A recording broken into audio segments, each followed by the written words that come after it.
kerja bincang pegawai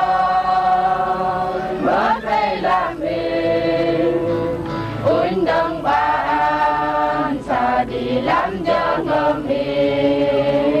nang del bamer bincang pegawai menteri bagal lam jangemin dangin